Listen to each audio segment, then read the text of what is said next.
조건 없는 사랑이랍니다. 그래서 그 조건 없는 사랑을 깨닫게 되면 한없는 자유를 맛볼 수 있다고. 우리가 잘해야 하나님이 기뻐하시고, 우리가 못하면 하나님이 덜 기뻐하시고, 그런 사랑이 아니라 우리가 뭘 어떻게 하든지 간에 여전히 사랑하셔서 우리 삶에 자유를 주고, 글쎄 덧붙이진 않았지만 자유로이 자유를 반납함으로 하나님을 우리가 좋아서 사랑하는 날이 오기를 기대하는 게 아닌가, 그런 얘기 같아요. 아마 다음번에 여기 쓰면 자기가 겪었던 것들을 좀 더 구체적으로 얘기해 줄 것 같아요. 자, 오늘 주시는 우리 하나님의 말씀은 요한계시록 2장 1절로 9절까지입니다.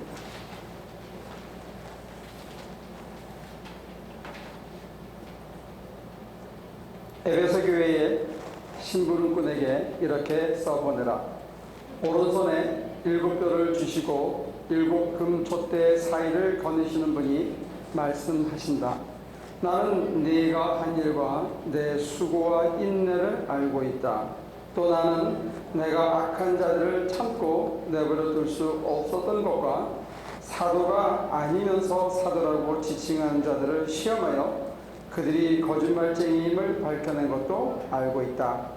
너는 참고 내 이름을 위하여 고난을 견뎌냈으며 낙심한 적이 없다. 그러나 너에게 나무랄 것이 있다. 그것은 네가 처음 사랑을 버린 것이다.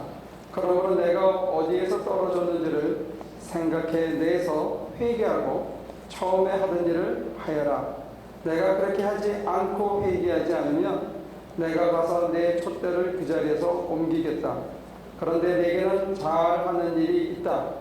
너는 니골라당이 하는 일을 미워한다. 나도 그것을 미워한다. 비가 있는 사람은 성령이 교회들에 하시는 말씀을 들어라. 이기는 사람에게는 내가 하나님의 낙원에 있는 생명나무의 열매를 주어서 먹게 하겠다. 제가 지난 목요일날 동료 목사님들하고 음식을 싣고 샌디에고 가서 권사님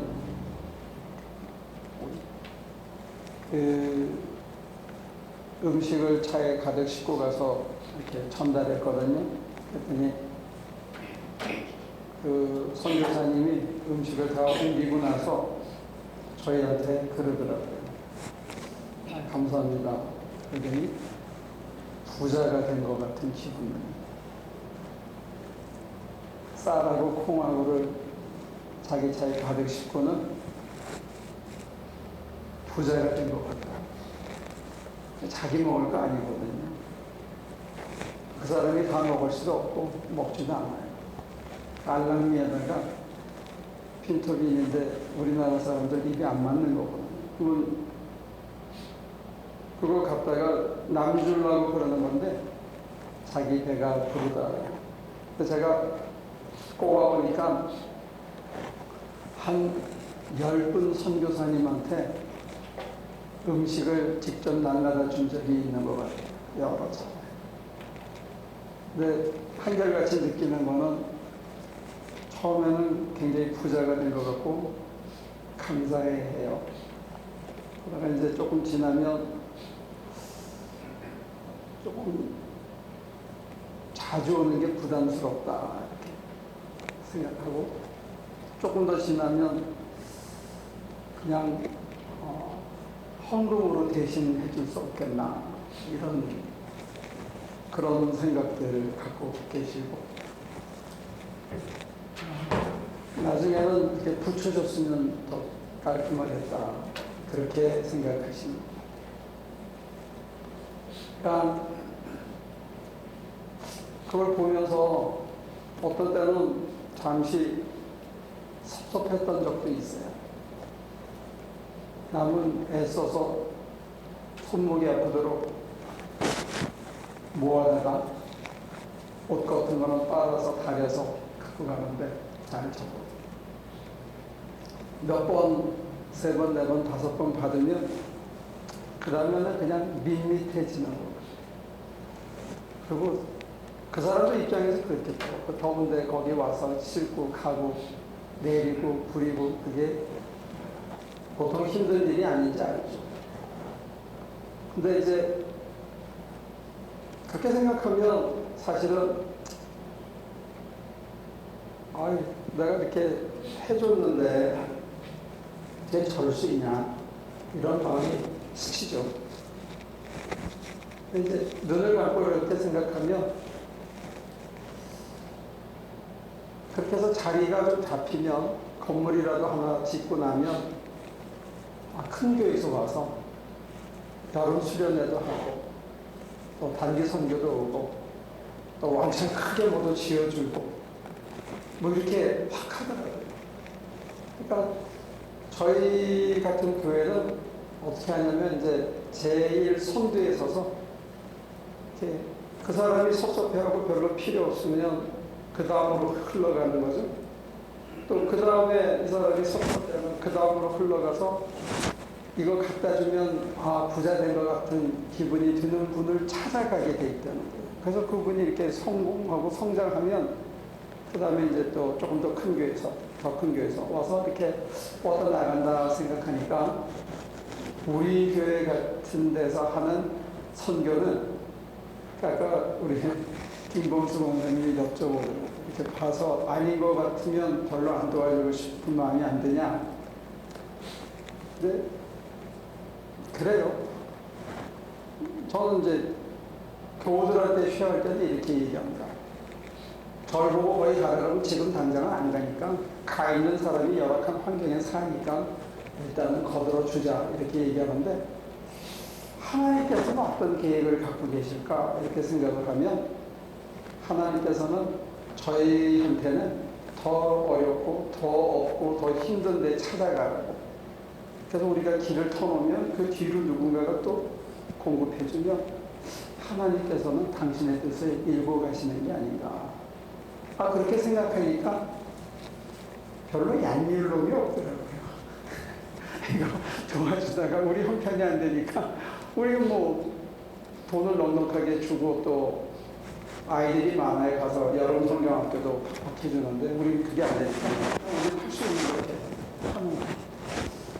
이제 문제는 뭐냐면 그 일을 하다가 우리도 지칠 수 있다. 우리도 낙심할 수 있고 우리도 시험될 수 있다. 그래서 찾아가면서 오는 베네핏은 뭐냐 했을 때 하나님께서 열악한 환경에 던져진 선교사님들의 눈동자와 가슴을 보면서 그걸 반사시켜줘서 이걸 전하는 제 가슴이 우리 하나교인들의 가슴이 식어가고 있지 않은가. 옛날에는 참 감사했는데 이제는 밋밋해지지 않았는가. 의뢰 이게 타락이 붙어서 그냥 생활의 일부로 전락인 게 아닌가 하고 이렇게 찾아가서 그 충격이 우리들을 보게 하는 게 아닌가 그런 마음을 그런 의미에서는 그 선교사님들이 다 저한테는 선생님이죠. 그죠? 우리 교인들한테도 그분들이 선생님이 됐으면 참 좋겠어요. 그래서 깡통을 가득 싣고 차에 싣고 가면서 부자가 된 것 같아요. 그럼 딸애들은 부자가 된 것 같아요. 너 왜 안 해? 했어? 부자가 된 것 같아요. 그 가슴이 이렇게 펑퍼짐하게 좋아지고 이렇게 되더라고요. 오늘 이 에베소 교회는 정말로 오래 참고 이단들을 물려치고 하나님보다 돈이 먼저라고 얘기하는 싹을 위해서 복음을 굽히는 니골라당을 다 물려치고 그리고 주의 이름으로 견디고 오래 참고 인내하는 그런 교회였어요. 정말 칭찬받기에 합당한 교회입니다. 그런데 계시록에 나타난 사자는 뭐라 그러냐면 네가 너의 첫사랑을 잃어버렸다. 어디서 떨어졌는지를 잘 돌이켜 생각해보고 회개해라. 만약에 그렇지 않으면 너의 촛대를 옮겨버리겠다. 이게 일곱 교회 첫 번째 에베소 교회를 향한 하나님의 엄청난 경고예요. 겉으로 보면 신앙생활 잘하는 겁니다. 열심으로 하는 것처럼 보여요. 그리고 이단에 휩쓸리지도 않고 자기 중심을 함부로 굽히지도 않고 남의 칭찬에 자기 마음을 팔지도 않고 아주 견고하게 하는 것 같은데 속을 들여다보면 이게 타성으로 하는 신앙이다. 타성. 그냥 굴러가는 돌이 관성으로 구르는 것처럼 그냥 굴러가고 있는 것처럼 겉모습은 보이는데 실제로 속에는 무언가가 꼬여있다. 그래서 이게 시들하게 그러니까 우리가 사람의 예로 끌어내려서 설명을 하면 둘이 눈이 맞아서 뜨겁게 사랑을 했어. 막 좋아하다가 어느 날 뭐가 이렇게 삐끗했는데 이 사람은 몰라. 그래서 심지어 애도 낳고 같이 공원에도 가고 나가서 밥도 사 먹고 장난감도 사주고 같이 다니는데 이 남자는 자꾸 딴 데를 쳐다보기 시작해요. 여러분들은 그런 경험이 없습니까? 같이 살기는 살아. 애도 낳고 사는데 마음이 딴 데가 있다. 그게 심지어 주인이라 할지라도 이 여자한테 상대방한테 마음이 껍데기는 줬는데 한 침대는 쓰는데 마음이 딴 데가 있는 거예요. 왜냐하면 속이 식어서 그렇다. 지금 에베소 교회를 향해서 하나님께서 경고하는 것은 그러고 같이 살고는 있어. 모든 걸 다 같이 해. 밥도 먹고 일도 같이 하고 다 하는데 선교도 따라가고 뭐 헌금도 하고 주일 성수도 하고 기도회 하는 기도회도 참여하는데 같이 찬양 부르면 찬양도 다 하는데 찬양 부를 때 옛날에 찬양 부를 때 눈물이 피 돌고 가슴이 뜨겁고 아, 내가 잘못했구나 하고 내 가슴을 정결케 하던 그 열기가 점점 빠져가요. 설교를 들어도 이렇게 아, 이건 나한테 하시는 얘기였구나. 아, 내가 돌이켜야지. 이런 충격이 없이 언제 끝나나. 이게 가슴이 점점 식어가서 이렇게 겉으로는 좋은 교인, 좋은 아내, 좋은 남편인데 속은 사실은 마음이 점점 빗나가 있더라고요. 근데 딱 한 게 뭐냐면 나도 잘 모르는 거를 주님이 아신다면 아시는 분이 고쳐주면 좋잖아요. 그죠? 내가 지금 찬양을 하면서 옛날처럼 감격이 없고 설교를 들으면서 그렇게 기쁨이 없고 주님 위해서 생활 속에서 내가 주님 때문에 하는 그런 게 약간 시들해져도 나는 잘 모르는데 오늘 이 본문처럼 주님이 아신다면 아시는 분이 고쳐주면 얼마나 좋아. 거기 문 준다. 근데 아시는 분이 안 고쳐주고 뭐라고 얘기하시냐면 네 스스로 살펴서 네가 네 생각을 살펴서 어디서 떨어졌는지를 네가 잘 생각해봐. 그래서 찾아라. 그리고 돌이켜라. 이게 제일 힘든 거. 신앙생활하면서 살다 보면 다 난관이거든요. 자기 생각대로 되는 게 이 세상에 아무것도 없어요. 내가 예측한 대로 그대로 이루어진 거는 인생의 100가지 중에 한 가지 될까 말까요. 다 조금씩 야 이거 어떻게 이렇게 해서 됐지? 놀라는 일과 틀렸다라고 포기하는 일이 믹스가 돼서 어느 날 이렇게 살아온 거지. 내가 계획한 대로 내가 내 모양 그대로 딱 떨어진 거 차라리 꿈에 봤는데 꿈이랑 똑같은 경우는 있어도 내가 계획한 대로 떨어지는 일은 많지 않고. 그런데 이런 우리한테 하나님께서 뭐라고 그러시냐면 뭘 잘 살펴봐. 그래서 잘 생각해봐. 어디서 그 사랑을 잃어버렸는지, 어디서 삐끗했는지 한번 찾아보려는 거예요. 이게 자유입니다. 자유. 차라리 자유를 주지 말고 하나님께서 강권적으로 이렇게 쭉 뽑아주면 이게 돌이키기가 쉬울 텐데 그렇지 않아. 왜 그럴까? 근데 삐끗해진 그 이유는 뭘까? 그럼 어떻게 찾을까? 이제 이런 거를 기도하면서 느끼는 거는 눈 뜨고는 못 찾는다. 여러분들 속이 삐뚤어진 거를, 꼬인 거를, 그래서 속에서 사랑이 이렇게 식어버린 거를, 이 열정이 사라진 거를 눈 뜨고는 절대로 못 찾아. 그럼 어떻게 찾느냐? 눈을 감아야 찾습니다. 말 많이 해가지고는 절대 못 찾습니다. 글로 쓴다고 찾아지는 게 아니고 입을 다물어야 찾아지요. 입을 다물고 하고픈 말을 뱉은 걸 입을 딱 다물고 눈을 감고 가만히 앉아있으면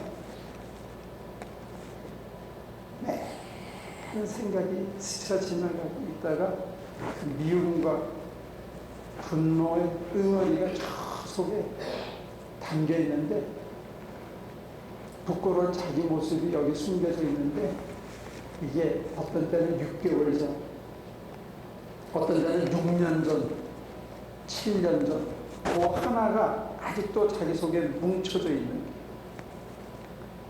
그것 때문에 전체의 내 관점이 삐뚤어지기 시작해서 이제 이렇게 모양이 돼서 이제는 식어버리는 거예요. 그래서 하나님이 덤덤해져. 하나님이 보고 싶고 하나님이 나를 위해서 피를 흘리신 거에 대해서 감격하고 너무 감사하고 정말 이 주간 그릇 준 게 너무 감사해서 정말 부자 된 것 같은 기분으로 야 이건 정말 좋다 이러던 이 열기가 우리 속에서 빠져버렸다. 근데 그게 왜 그랬을까? 그게 6개월 전 6년 전 작은 사건 하나 때문에 아주 섭섭한 마음이 슉 들어가가지고 하나님이 섭섭해. 그래서 그때부터 이 신앙이 삐뚤어지기 시작합니다. 식어가기 시작했는데 우리가 몰라요. 잘 눈 뜨고 살기 때문에 말하고 살기 때문에 잘 몰라. 눈을 감고 입을 다물어서 침묵하면서 쳐다보면 저 속에 그게 박혀 있는데 그래서 알게 모르게 여러분들 마음속에 하나님이 섭섭해. 하나님 나한테 이러실 수가 있습니다. 이게 심한 사람은 아주 교회를 떠나지만 그렇지 않은 사람은 이렇게 계속 뭉쳐서 오는데 하나님 도대체 나한테 이렇게 섭섭하게 하실 수가 있습니까? 근데 이게 사람을 통해서 섭섭해졌는데 그 사람한테는 말을 못하고 하나님한테 나중에 섭섭해지는 사람한테 분하고 옮긴 게 하나님이시라면 이럴 수가 있느냐 해서 나중에 하나님한테 섭섭해야 돼요. 저도 그랬어요. 선교사님들한테 싹 빠지게 했으면 고맙다고 얘기해줘야 될 거 아니야. 근데 우리 교회가 도와준 거는 그 사람들 그 감사 노트 편지에 이름이 늘 빠지더라고요. 그래서 왜 그런가 봤더니 헌금 명세서에 안 들어가는 거예요. 건물을 지어줬기 때문에. 그래서 나도 섭섭해가지고 기도하다 보니까 거기에 깨달은 거예요. 이게 하나님의 계획이 이런 거였는데 내가 인간 생각을 했구나. 저도 안 섭섭했으면 제가 그걸 어떻게 깨닫겠습니까? 그죠? 저런 그런 후배가 말이야. 우리 교인들이 그렇게 가서 고생을 했는데 야 어떻게 저럴 수가 있나 이런 마음이 스쳐 지나고 잠깐 당했어. 그때 들여다보니까 하나님 왜 저를 이렇게 언제까지 써먹으실 겁니까? 이런 마음이 저한테 있더래요. 그때 여러분들이 신앙생활을 하고 또 계획을 세우고 이걸 해야지 저걸 해야지 해가지고 하다가 보면 선한 일인데 열매가 빨리 생각대로 안 걷어질 때가 많습니다. 하나님 언제까지입니까? 내가 하나님 위해서 한다고 그랬잖아요. 근데 하나님 위해서 한다고 내가 생각할 때 내 생각으로 한 거거든. 기도하면서 한 게 아니고 성경 책 보다가 이거구나 해가지고 내 생각으로 이게 하나님한테 좋겠지. 그리고 속에는 나한테도 좋지. 이 두 가지가 짬뽕이 돼서 그냥 하나님 좋으라고 했다라고 하고 가는 거예요. 정말 물어보지 않았어. 그때 생각이 너무 바빠가지고 하나님 진짜 하나님 이거 원하시는 겁니까? 라고 물어볼 겨를도 없이 하나님한테도 좋겠지. 근데 그 속에는 내 욕심도 내 우쭐한 감정도 나는 이런 것도 내가 살아서 그 결정을 내려서 후다닥 달려갈 거거든요. 해놓고 나니까 어떤 마음이 드느냐, 될 때가 됐는데 이쯤이면 이게 이루어져야 되는데 하는 자기의 expectation 레벨이 있거든요. 이때쯤 되면 이만큼 돼야 되는데 그게 안 이루어지는 거야. 그러니까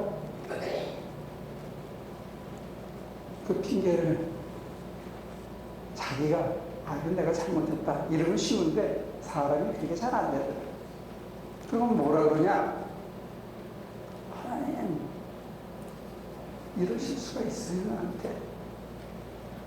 그래서 하나님이 시들해져. 자기 생각으로, 자기 욕심으로, 자기 감정으로 내질러 놓고는 자기가 생각한 만큼 자기가 기대했던 그 기간 안에 이루어지지 않으면 섭섭마귀가 쑥 불어서 하나님한테 섭섭하게 느끼기 시작해. 하나님이 섭섭하니까 그 상대방이 나한테 해준 게 섭섭하니까 점점 서먹해지면 그 사람의 열기가 그쪽으로 안 가는 거죠. 그래서 저와 여러분들이 궁극적으로 하나님을 사모하고 하나님이 막 보고 싶고 하나님이 해주신 게 너무 감사하고 내가 정말 눈을 감으면 하나님한테 사랑받고 있다 하는 그 처절한 열기는 같더라도 이 안에 잔잔히 아무리 내가 내 환경과 내 삶이 어떻더라도 거부할 수 없는 이 안에 뭉쳐진 이 불덩어리가 자기 안에 이렇게 있다는 게 만져져야 되는데 이게 식은 사람은 어디서 떨어졌는지 잘 생각해보고 돌이켜 회개해야 됩니다. 그렇지 않으면 인생이 망가진다. 돌이켜 회개해서 다시 그 사랑의 근원에 그 사랑의 힘으로 바라보고 그 사랑의 힘으로 어렵고 힘든 일을 견뎌내고 인내하고 하나님과 더불어 같이 가면서 하나님과 영적인 사랑의 교제를 나누면서 하나님의 성품을 회복해 가야 되는 그걸 하려는 거예요. 그걸 하지 못하면 인생 헛살게 된다는 거예요. 아무리 많은 재물을 쌓고 아무리 남들이 칭찬을 하고 아무리 많은 성공을 거뒀다 하더라도 내 속에 하나님의 성품을 하나님의 그 사랑의 불덩어리가 내 안에 살아있어서 그 사랑의 힘으로 견디고 그 사랑의 힘으로 사랑하기 힘든 사람도 잠시 노력해보고 어려운 환경도 견뎌보면서 그 하나님의 방식을 배워가는 것을 잃어버린다면 우린 아무것도 못 거둔 쓰레기로 인생이 끝날 수 있다. 그래서 오늘 이 본문이 에베소 교회가 정말 잘했거든요. 겉으로 보면 이렇게 잘한 교회가 없어요. 굉장히 훌륭한 교회. 그런데 하나님께서 잘하는 말에 채찍을 치면서 하는 얘기가 뭐냐? 네 속에 하나님을 향한 사랑이 살아있는 그걸 확인해 보여요. 오늘 저와 여러분들이 이 말씀을 들으면서 자기 속을 확인해 봤습니다. 가슴에 이렇게 손을 대고 하나님의 사랑을 내가 받고 있구나. 그리고 저 밑에 꺼지지 않는 하나님의 사랑이 내가 아닌 하나님의 사랑이 내 안에서 계속 이렇게 타오르고 있는 거야. 그래서 아무리 어려운 환경 속에서 내가 내 자신에게 물어보는 거예요. 그래서 제가 여러분들에게 보냈잖아요. 나 지금 행복하다. 여러분들이 지금 이 순간 아무리 어렵고 힘든 일을 겪더라도 내가 스스로 물어봤을 때 행복한가 했을 때 이상하게 행복하지? 이상하다. 왜 행복하지? 행복할 게 없는데 왜 행복하지? 라고 얘기할 수 있는 것은 뭐냐? 내가 모든 것을 잃었으나 모든 것을 가졌다 하는 바울의 고백처럼 행복할 게 하나도 없는데 이 속에 하나님의 사랑의 불이 있는 거예요. 이 안에. 그것 때문에 우리가 견디고 살아낸다는 거. 그래서 조바심 내지 않고 내 감정은 언제나 조바심을 내는구나. 그걸 깨닫고 감정에 의지하지 않고 하나님의 판단에 의지하는 사람으로. 그 다음에 그 불에 의지함으로써 내 욕심대로 했을 때 그게 여러 사람에게 피해를 주고 내 자존심 살리려고 내가 수많은 사람들을 아프게 하고 하는 것을 깨닫고 욕망이 끌어오를 때 거기를 누르고 버리고 하나님의 은혜의 힘으로 다시 살아가야 됩니다. 근데 그렇게 하려면 여러분과 제가 뭘 해야 되느냐? 구체적으로 첫째는 가슴에 베낀 쐐기를 보여. 그거는 하나님이 도와주시긴 하지만 우리가 스스로 깨닫기를 못하죠. 눈을 감고 쳐다보면서 내 가슴에 베낀 쐐기를 뽑아내고 그 다음에 다시 한번 사랑의 불길이 우리 속에서 겉불이 아니라 속에서 불이 이렇게 잔잔히 타오르는 그런 사람으로 우리 주님께서는 저와 여러분들이 변하기를 원하시는 것 같아요. 우리 안에 주님을 향한 속불이 꺼지지 않는 첫사랑의 그 뜨거웠던 열기 막 눈물이 나고 막 붕붕 뛰고 막 다른 사람에게 막 퍼주고 나눠줘도 아깝지 않고 막 교회에 일주일에 5번 10번 오고 싶은 그 열기는 가라앉았지만 대신 누가 우리를 찔러봐도 내가 내 스스로 아무리 부정을 해봐도 내가 행복하다는 것 이거 하나만은 정말로 내가 감사하다는 이거 하나만은 내가 살아있으니 너무 좋다는 것 이거 하나만은 아무리 흔들어도 흔들리지 않고 제자리에 이렇게 딱 버텨 있는 거 이게 하나님의 사랑이 내 안에 내재하실 때 살아계신 하나님이 살아계신 하나님이 우리 안에 함께 하실 때 오는 정말 영적인 축복이다 이렇게 믿습니다. 여러분들이 이게 있는지를 확인하시면 좋겠어요. 저는 그런 의미에 그걸 갖고 있는 사람이 진짜 부자라고 생각해요. 환경이 어떻든지 내 안에 하나님이 여기 계시다. 그래서 좋다. 어떤 한국의 오페라 가수가 계신데 아마 안드레 류인가 하시는 분인 것 같아요. 그 바그너 오페라 극장에서 공연 6시간 전에 주연으로 발탁됐던 그놈이 그래요. 6시간 전에 주인공이 됐으니 뭐 충분히 연습하고 나갈 수도 없잖아요. 그 양반 말이 뭐냐면 감사가 두려움을 이겼습니다. 감사가 공포를 이겼습니다. 그 두려움이 그 설레, 그 무서움이 너무 감사하고 나를 이 자리에 세워주심에 대한 깊은 감사가 그 어떤 두려움도, 그 어떤 불안도 사실 저와 여러분들 속에 박혀있는 이 쐐기의 그 근간에는 뭐가 있냐면 불안이 있어요. 이거 잃어버리는 것이 아닙니다. 정말로 아무리 애를 써도 끝이 이거보다 더 처절한 게 아닌가, 더 나아지는 게 없는 게 아닌가 하는 이 불안이 우리를 꽉 누르고 있거든요. 그런데 이 깊은 속에서 오는 아무리 흔들어도 흔들리지 않는 이 하나님의 내재하실 때 오는 이 행복감이 있으면 그것에 대한 감사, 내가 살아있으니 감사하면 우리에게 찾아오는 어떤 불안도 감사가 공포를 이긴다. 여러분들에게 이런 축복이 이 한 주간 동안 가슴 속에서, 생활 속에서 누려질 수 있기를 주님의 이름으로 축원합니다. 우리 가슴에 이렇게 손을 한번 들고요. 하나님 내 속에 있는 쐐기를 뽑아주시고, 하나님 우리 안에 다시 한번 사랑의 불길을 활활 태울 수 있도록, 다시 우리를 얼마나 사랑하는지 느낄 수 있도록 도와주시옵소서. 박힌 쐐기가 긴 자리에 하나님 우리를 얼마나 사랑하시는지, 하나님의 사랑이 우리 속에 얼마나 가득 차 있는지, 잃어버렸던 감사를 회복하고 귀한 시간이 될 수 있도록 도와달라고 자 우리 주님이 기도하겠습니다. 하나님 우리의 쐐기를 뽑아주시옵소서.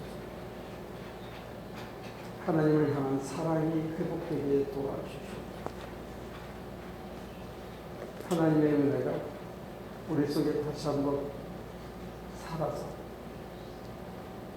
우리의 이성을 의지하지 않고, 우리의 감정에 따라 춤추지 않고, 우리의 욕망에 노예가 되지 않고, 우리 안에 거하시는 우리 하나님, 사랑의 하나님, 그 사랑이 우리의 영과魂과 육을 지배해 주시기 예수의 이름으로 간절히